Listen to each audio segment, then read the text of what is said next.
Okay, picture this. You're in Thiruvananthapuram, Kerala's capital city. There's this amazing energy, especially around the Kairali Theatre. It's just buzzing. Hmm. Stories everywhere, films that just grab you. Because right now, it's the 17th International Documentary and Short Film Festival of Kerala, IDSFFK 2025. It kicked off August 22nd, runs through the 27th. Right, organized by the Kerala State Chalachitra Academy. It's a really significant event. It really is. It basically turns the whole city into this hub for independent cinema. And it's a crucial platform, isn't it, for voices you might not normally hear. Absolutely. It shapes understanding on a global scale, I think.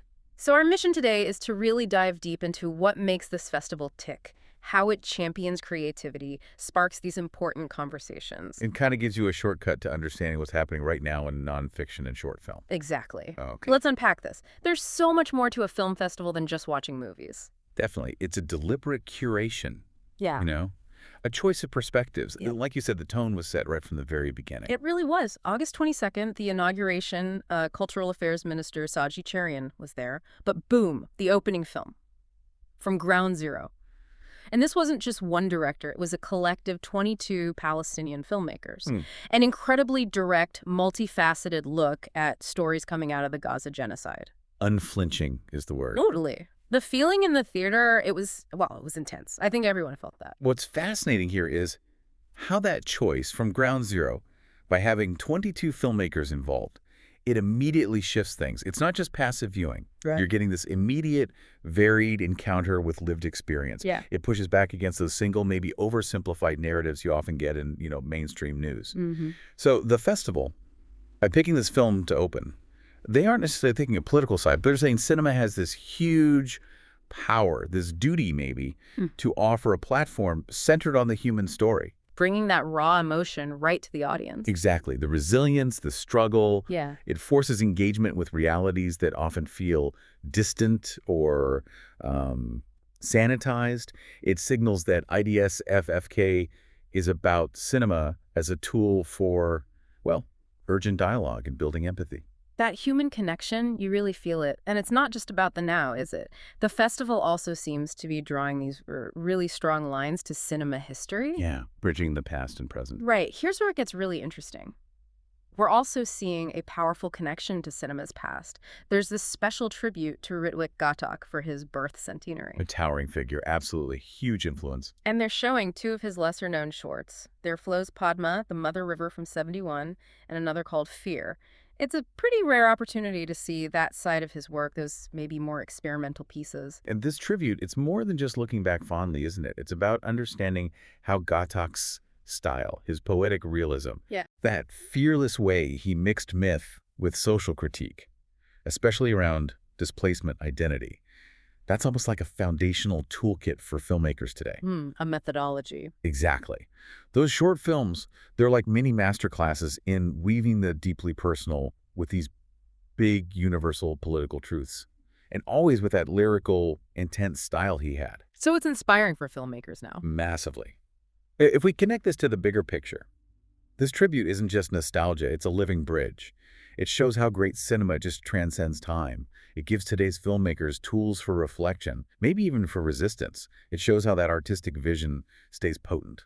It really makes the past feel active, Yeah. relevant. But okay, beyond the powerful opening and the Ghatak tribute, IDSFFK 2025 just seems to have this incredibly rich, diverse lineup. Oh, definitely. The commitment to showing different genres, cultures, viewpoints, it's quite something. It feels like they've really thought about appealing to, almost everyone. From the hardcore cinephile to just someone curious. Yeah, the curation is key. So what does this all mean for someone looking to explore the world through film? What really jumps out from this year's program? Well, you got to start with the long documentaries. That feels like the real heartbeat of the festival. Some really gripping stories here. Films like I Am Ravathi, a very personal journey of identity, or Pavatosh and his rocket factory, fascinating, quirky, poignant look at this eccentric dreamer. Okay. Then there's Dalit Swabia, Voice of the Rebels, really powerful, giving voice to marginalized communities, and Turtle Walker, a quieter film about environmental dedication. A real mix. Totally. I saw this quote from a delegate, Aman S., who said, "These films don't just inform, they pull you into worlds you might never otherwise see." And that feels right. You're not just watching, you're immersed. That's what documentaries should do, isn't it? Exactly. And then, shifting gears a bit, the campus competition. Always a crowd puller, this one. Ah, yes, the student films. 10 shorts from student directors.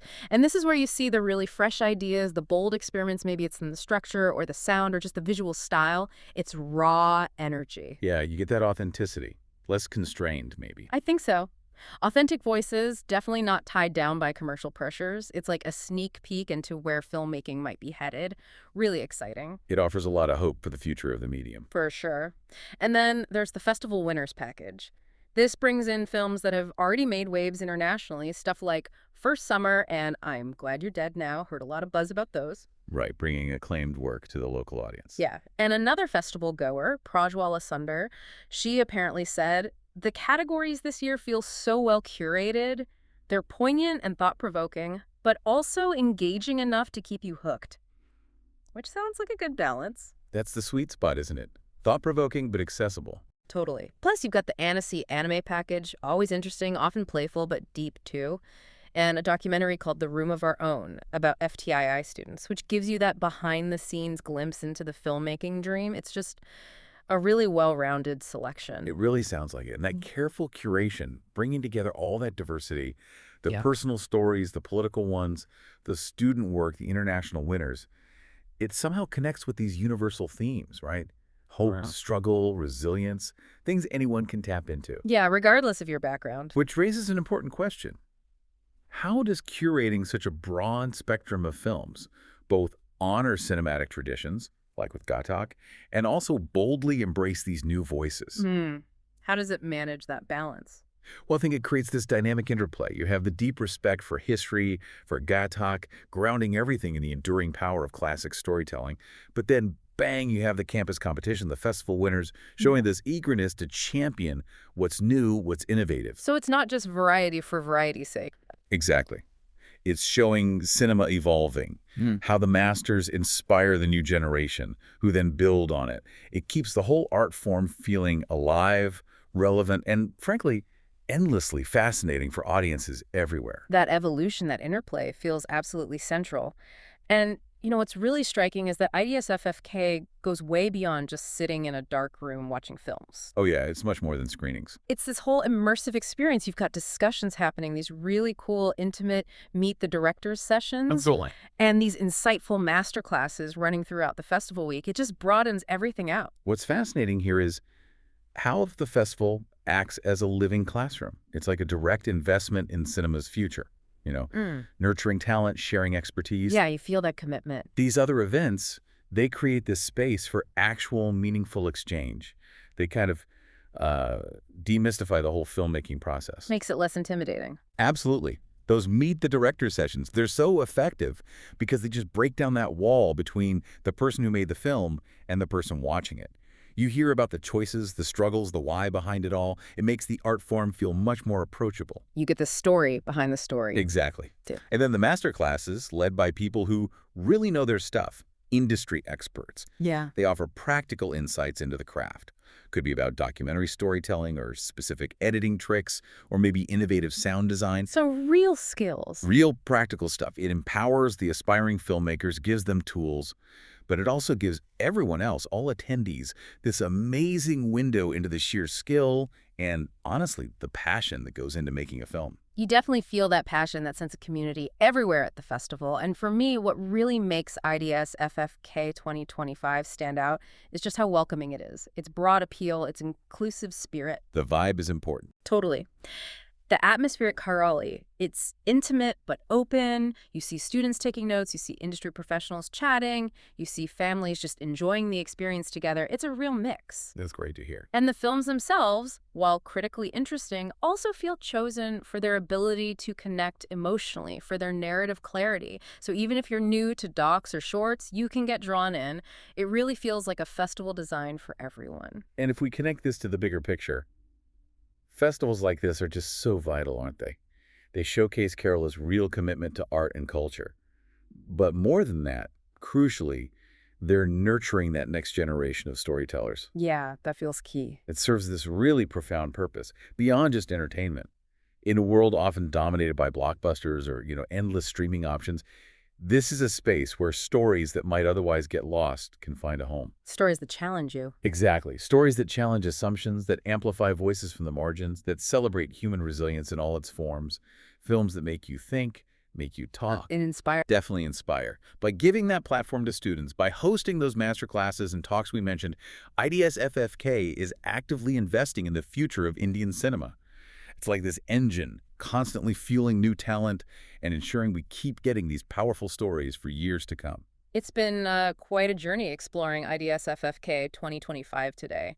From that really impactful opening film through the amazing range of documentaries and shorts to all those chances to learn and connect, it's just a fantastic celebration of storytelling. It really sounds like it. So if you happen to be in or near Thiruvananthapuram, you really should try and experience it before it wraps up on August 27th.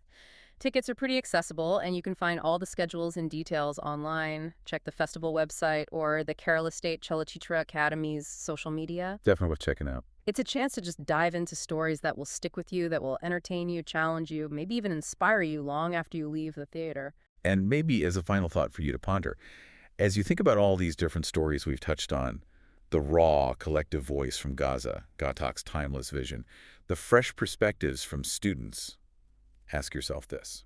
Okay. How does immersing ourselves in these kinds of universal narratives, especially the ones that push us, that inspire us to look beyond our immediate world, how does that reshape our understanding of the world, maybe even our own place in it? How does it do that in a way that perhaps the daily news cycle or typical media just can't? Cinema, at its best, really is like a mirror, isn't it? Reflecting beauty, reflecting pain, reflecting just endless possibilities, inviting us all to see a little more deeply.